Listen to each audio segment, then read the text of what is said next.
బడ్జెట్ని ప్రవేశపెట్టింది. ఈ బడ్జెట్లో ఆంధ్రప్రదేశ్కి కానీ దేశంలో ఉన్నటువంటి అత్యధిక మంది ప్రజలకు కానీ తీవ్రమైన నష్టం చేసే పద్ధతుల్లో ఉంది.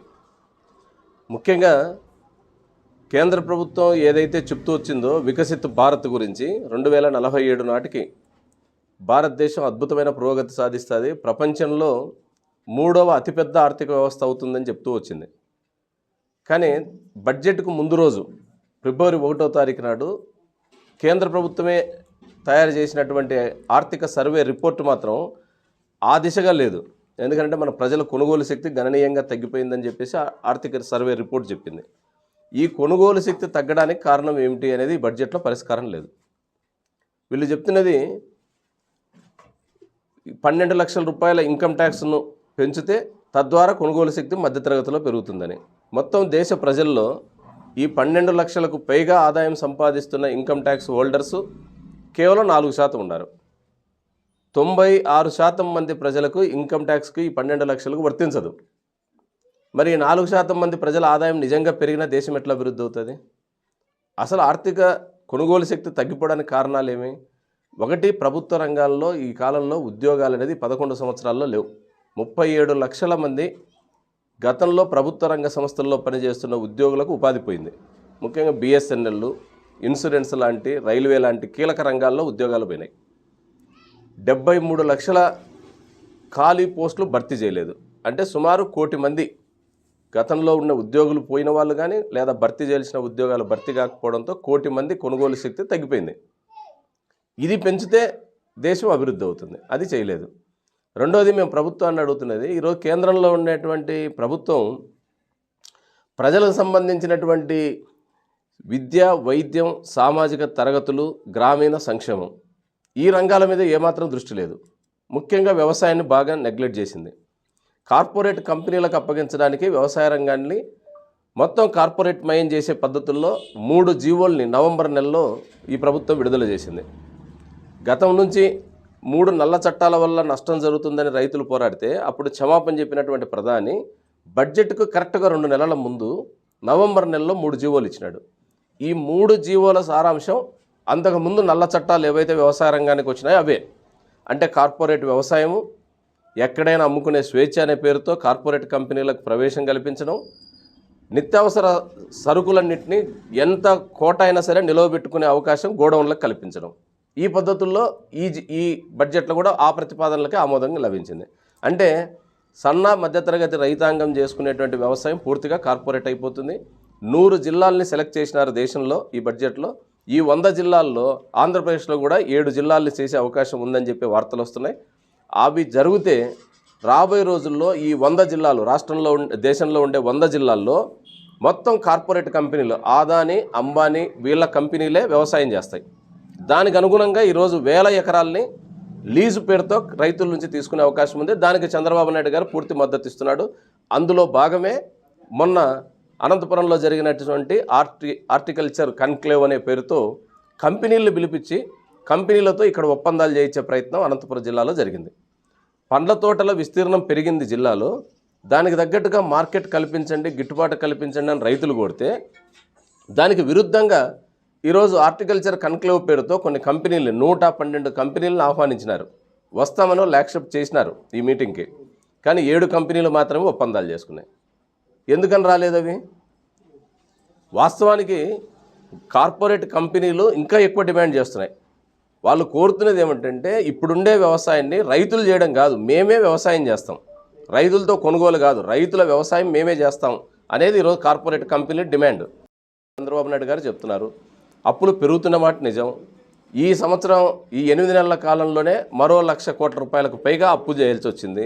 అప్పుల మీద అప్పులు పెరుగుతున్నాయి. ఈ అప్పులకు పరిష్కారం ఏమిటి? ముఖ్యంగా రాజధాని నిర్మాణం కేంద్ర ప్రభుత్వం బాధ్యత. కానీ ఇప్పుడు రాజధాని నిర్మాణానికి కేంద్ర ప్రభుత్వం బాధ్యత తీసుకోవడంలో అప్పులు ఇప్పించే బాధ్యత తీసుకుంటుంది. అది ప్రపంచ బ్యాంక్తో కానీ, ఏషియా డెవలప్మెంట్ బ్యాంక్తో కానీ ఇట్లాంటి కొన్ని సంస్థలతో అమరావతి నిర్మాణానికి అప్పులు ఇప్పిస్తున్నారు. అప్పులు ఇప్పించడమే గొప్ప విషయంగా ఈరోజు పాలకులు చెప్పుకుంటున్నారు. పోలవరం నిర్మాణం కేంద్ర ప్రభుత్వానికి బాధ్యత. ఇప్పుడు పోలవరాన్ని తన బాధ్యతే కాదని కేంద్రం చేతులు ఎత్తేసింది. పునరావాసానికి 90 పైసలు ఇవ్వమనింది. 2020 ఏదైతే ఆ రోజు ఉన్నటువంటి ప్రతిపాదనలు లెక్కలు ఉన్నాయో వాటి ప్రకారమే మేము పేమెంట్ ఇస్తాం తప్ప ఇప్పుడు పెరిగింది మాకు సంబంధం లేదంటున్నారు. మరి ఎట్లా రాష్ట్రం అభివృద్ధి అవుతుంది? అందుకనే కేంద్రానికి సంపూర్ణ మద్దతు ఇస్తున్నటువంటి రాష్ట్ర ప్రభుత్వం పక్కన బీహార్ మాత్రం తాత్కాలిక బడ్జెట్ ఎన్నికల ముందు ప్రవేశపెట్టిన బడ్జెట్లో రాయితీలు పొందింది. నిన్న ఎన్నికల తర్వాత ప్రవేశపెట్టిన ఫిబ్రవరి బడ్జెట్లో అదనపు రాయితీలు అది పొందింది. అదే మద్దతు ఇస్తున్నటువంటి ఆంధ్రప్రదేశ్కు మాత్రం ఏ నయా పైసా అదనంగా ఇవ్వాలి. కనీసం ఆ రాష్ట్ర పేరు కూడా ఉచ్చరించాల. అది దౌర్భాగ్యం. ఇప్పటి వరకు జరిగిన ఏ బడ్జెట్లో అయినా ఆంధ్రప్రదేశ్ లాంటి ముఖ్యమైన రాష్ట్రాల పేర్లు మాట్లాడతారు. కనీసం ఇక్కడ మాట్లాడింది ఏమిటి నిర్మలా సీతారామన్ గారంటే మన గురజాడ అప్పారావు గారి కొటేషన్ చెప్పింది. కొటేషన్ మాత్రం మంది చెప్పి మొత్తం నిధులన్నింటినీ ఉత్తరాది రాష్ట్రాలకు, ప్రత్యేకంగా బీహార్ లాంటి రాష్ట్రాలకు తరలించేసినారు. మేము కోరుతున్నది రాష్ట్ర ప్రభుత్వం కేంద్రానికి మద్దతు ఇవ్వబట్టి ఈరోజు కేంద్రంలో అధికారంలో ఉంది.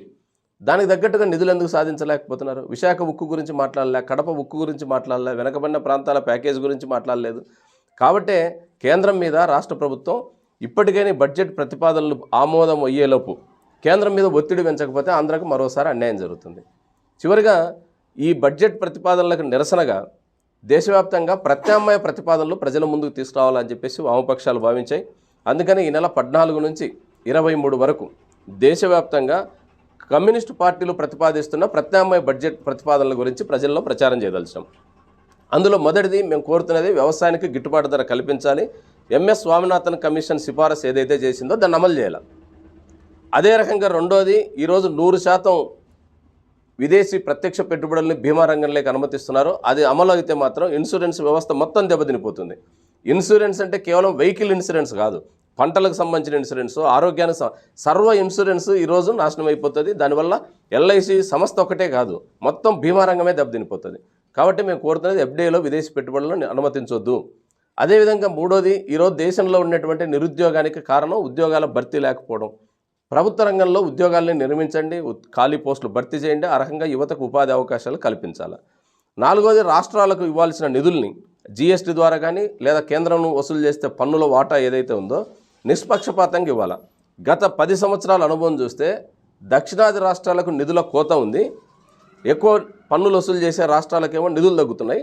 తక్కువ పన్నులు వసూలు చేసేటువంటి కొన్ని రాష్ట్రాలు, ఉత్తరాది రాష్ట్రాలకు భారీగా రాయితీలు అందుతున్నాయి.